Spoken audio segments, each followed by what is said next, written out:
Hi hello welcome to Shiva studios. ప్రపంచాన్ని మరోసారి lockdown భయం వెంటాడుతోంది. మళ్ళీ ఇంటికే పరిమితం కావాలా? అయితే ఈసారి భయపెడుతోంది కరోనా మహమ్మారి కాదు, ఎనర్జీ లాక్డౌన్. ఇది ఏదో వాట్సాప్ ఫేక్ న్యూస్ కాదు, రాబోయే భయంకరమైన ఆర్థిక ముప్పుకు సంకేతం. వెస్ట్ ఆసియాలో జరుగుతున్న యుద్ధాల వల్ల ప్రపంచవ్యాప్తంగా చమురు సంక్షోభం రాబోతుందని ప్రధానమంత్రి మోదీ పార్లమెంట్లో పరోక్షంగా హెచ్చరించారు. పరిస్థితులు చేయి జారితే ఆ ఎఫెక్ట్ మనందరి మీద పడుతుందని స్పష్టం చేశారు. పరిస్థితులు చూస్తుంటే ఎనర్జీ లాక్డౌన్ ఇప్పటికే మన చుట్టుపక్కల దేశాల్లో సైలెంట్ గా మొదలైనట్లు కనిపిస్తోంది. ఇంధనాన్ని ఆదా చేసేందుకు దాయాది పాకిస్తాన్ తమ పిఎస్ఎల్ క్రికెట్ మ్యాచ్లను కేవలం 2 స్టేడియాలకే కుదించింది. బంగ్లాదేశ్ ఇప్పటికే ఆన్లైన్ క్లాసులు, వర్క్ ఫ్రం హోం వైపు మళ్లుతోంది. Thailand, Japan, South Korea, Australia దేశాలు కూడా ఇంధన పొదుపు కోసం కఠిన నిర్ణయాలు తీసుకుంటున్నాయి.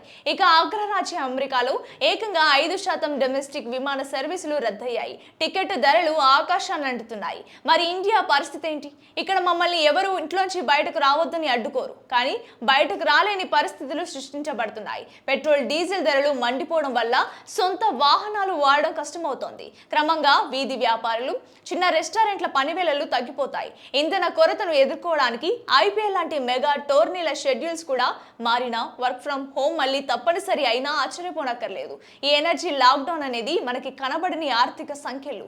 ప్రపంచం ఇప్పుడు అగ్నిపర్వతం మీద కూర్చుంది. మధ్య ప్రాచ్యంలో రగులుతున్న యుద్ధం, 2 దేశాల మధ్య అహంకార పోరు, ఒక దేశపు ఆక్రమణల ఆరాటం, ఈ మూడింటి మధ్యలో ప్రపంచంలోని సామాన్య దేశాలు నలిగిపోతున్నాయి. మీకు హార్ముజ్ జలసంధి గురించి తెలుసా? ప్రపంచ ఆర్థిక వ్యవస్థకు ఇది ఒక ప్రాణనాడి లాంటిది. ఇప్పుడు ఆ ప్రాంతమే అగ్నిగుండంగా మారింది. ఆ ఒక్క జలసంధి ప్రపంచంలోని చాలా దేశాల ఎకనామీని తలకిందులు చేస్తోంది. ఇప్పటి వరకు మన భారతదేశం చాలా ఆచితూచి ఎంతో జాగ్రత్తగా అడుగులు వేస్తోంది. పక్క దేశాలు ఆర్థికంగా కుప్పకూలిపోతున్నా మన దేశం ఎప్పటికప్పుడు సంక్షోభాలను సునాయాసంగా దాటేస్తూ వస్తోంది. కానీ పరిస్థితులు ఎల్లప్పుడూ ఒకేలా ఉండవు. ఒకవేళ పరిస్థితులు మరింత దిగజారితే, మధ్యప్రాచ్యంలో యుద్ధం అవుట్ ఆఫ్ కంట్రోల్ అయితే, ప్రభుత్వాల చేతులు కూడా దాటిపోయే విపత్కర కాలం వస్తే అప్పుడు మన పరిస్థితి ఏంటి? ఇదే ప్రశ్న ఇప్పుడు ప్రభుత్వ పెద్దలను కూడా తొలిచేస్తోంది. పార్లమెంటు వేదికగా ప్రధాని మోదీ చేసిన ప్రసంగాన్ని ఒకసారి డీకోడ్ చేసి చూద్దాం. ఆయన తొలిసారిగా బహిరంగంగా యుద్ధం గురించి, ఆ యుద్ధ వేళలో భారత్ పరిస్థితి గురించి మాట్లాడారు. ఆయన మాటల్లోనే చెప్పాలంటే, కోవిడ్-19 మహమ్మారి సమయంలో సప్లై చైన్స్ దెబ్బతిన్నాయి. అప్పుడు కూడా మేము రైతులకు, సామాన్య ప్రజలకు రక్షణ కల్పించాం. ప్రపంచ మార్కెట్లు తీవ్ర సంక్షోభాన్ని ఎదుర్కొని యూరియా ధర క్వింటాల్కు 3,000 రూపాయలకు చేరుకున్నా భారత్లో ఆ ధరను 300 రూపాయల వద్దే ఉంచాం అన్నారు. ఇవి కేవలం గతాన్ని గుర్తు చేసుకున్న మాటలు కావు. ఈ మాటల వెనుక చాలా పెద్ద అంతరార్థం ఉంది. ప్రధాని పదే పదే తన ప్రసంగంలో కోవిడ్ ప్రస్తావన ఎందుకు తెచ్చారు? ఎందుకంటే ఇప్పటి తరానికి సంక్షోభం అంటే ఏంటో కళ్ళకు కట్టింది ఆ కోవిడ్ మాత్రమే. కోవిడ్ ఎలాగైతే దీర్ఘకాలిక ఆర్థిక సమస్యలను తీసుకొచ్చిందో, ఇప్పుడు మధ్యప్రాచ్యంలో జరుగుతున్న యుద్ధం కారణంగా మళ్ళీ అలాంటి పరిస్థితులే రాబోతున్నాయని ప్రజలు మానసికంగా సిద్ధంగా ఉండాలని ఆయన పరోక్షంగా హెచ్చరించారు. సాధారణంగా యుద్ధం అంటే బాంబులు పడడం, తుపాకులు పేలడం మాత్రమే కాదు. యుద్ధం వల్ల వచ్చే ఆర్థిక కష్టాలు మన తరానికి ఇంకా ప్రత్యక్షంగా తెలియదు. ప్రపంచ మార్కెట్లు కుదేలైతే ఆ దెబ్బ నేరుగా మన ఇంట్లో వంటింటి మీద పడుతోంది. ద్రవ్యోల్బణం పెరిగిపోతోంది. ఒక పక్క నిత్యావసరాల ధరలు ఆకాశాన్ని అంటుతాయి, మరో పక్క వాటి లభ్యత తగ్గిపోతోంది. ఇంకో పక్క మన చేతిలో ఉన్న ఆదాయ వనరులు క్షీణించిపోతాయి. ప్రభుత్వం అధికారికంగా పోలీసులతో లాక్డౌన్ పెట్టకపోవచ్చు, కానీ యుద్ధం మరింత ముదిరితే రాబోయేది ఒక అప్రకటిత లాక్డౌన్. ఇమాజిన్ చేసుకోండి, ముడి చమురు రాక ఆగిపోతే, పెట్రోల్ దొరకదు, దొరికిన లీటర్ 100లో కాదు, సామాన్యుడికి అంతనంత ఎత్తులో ఉంటుంది. బైక్ బయటకు తీయలేం, సరుకుల రవాణా ఆగిపోతోంది, కూరగాయల రేట్లు 10 అవుతాయి, ప్రాజెక్టులు నిలిచిపోతాయి, కంపెనీలు లే ఆఫ్స్ ప్రకటిస్తాయి, నిరుద్యోగం పెరిగిపోతోంది. ఆ మాత్రం ఈ మాత్రం సంపాదనతో బ్రతికే మధ్యతరగతి వాడి జీవనం నరకమైపోతోంది. జేబులో డబ్బులు లేక, బండిలో పెట్రోల్ లేక ఎవరికి వారు ఇళ్లకే పరిమితం అయిపోతారు. ఇదే అప్రకటిత లాక్డౌన్ అంటే. ఈ సంక్షోభానికే మనం సిద్ధపడి ఉండాలని ప్రధాని హింట్ ఇస్తున్నారు. అయితే భయపడాల్సిన అవసరం ఉందా? భయపడకూడదు, కానీ అప్రమత్తంగా ఉండాలి. కోవిడ్ లాంటి విపత్కర పరిస్థితులను మన ప్రభుత్వం ఎంత సమర్థవంతంగా ఎదుర్కొందో అదే సన్నద్ధతో ఇప్పుడు కూడా ఉందని ప్రధాని స్పష్టం చేశారు. కానీ ప్రభుత్వంతో పాటు ప్రజల పాత్ర కూడా ఇక్కడ చాలా కీలకం. కరోనా సమయంలో మనమంతా ఎలాగైతే కుల, మత, ప్రాంత భేదాలు లేకుండా ఐక్యంగా నిలబడ్డామో, రాబోయే ఆర్థిక సంక్షోభాన్ని ఎదుర్కోవడానికి కూడా అంతే ఐక్యంగా, అంతే పొదుపుగా ఉండాల్సిన అవసరం ఉంది. చేతిలో ఉన్న ప్రతి రూపాయిని జాగ్రత్తగా వాడుకోండి. అనవసరపు ఖర్చులకు కళ్ళెం వేయండి. ఆపివేయండి.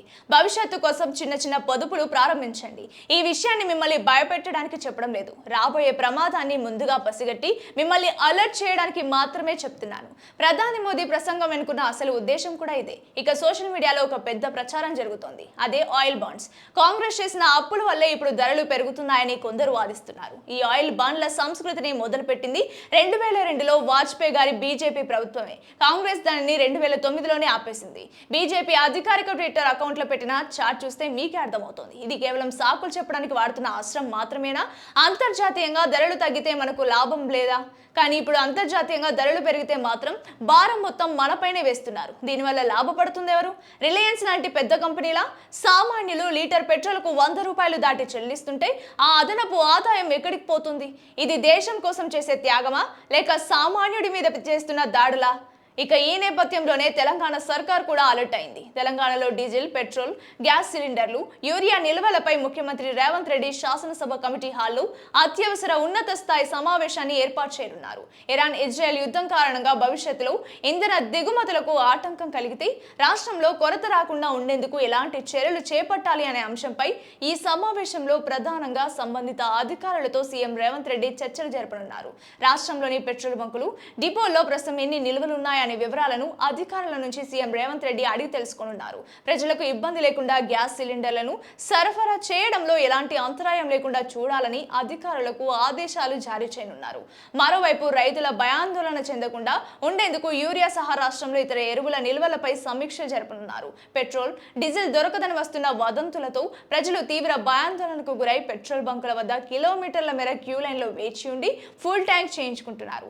వీటితో పాటు క్యాన్లలో పెట్రోల్, డీజిల్ కొట్టించుకుని వెళ్తున్నారు. పెట్రోల్, డీజిల్ కొరత ఊహాగానాలతో భారీగా కొనుగోలు చేయడం వల్లే బంకుల ముందు నో స్టాక్ బోర్డులు పెట్టాల్సిన పరిస్థితి వస్తుందని రాష్ట్ర పెట్రోలియం డీలర్ల అసోసియేషన్ ఇప్పటికే ప్రకటించింది. ఈ వీడియో మీకు ఎలా అనిపించిందో, ప్రధాని మాటల వెనుకున్న ఆ ఉద్దేశం ఏంటో కింద కామెంట్ సెక్షన్ లో తప్పకుండా తెలియజేయండి. ఇలాంటి అప్డేట్స్ కోసం మన ఛానల్ ని వెంటనే సబ్స్క్రైబ్ చేసుకోండి.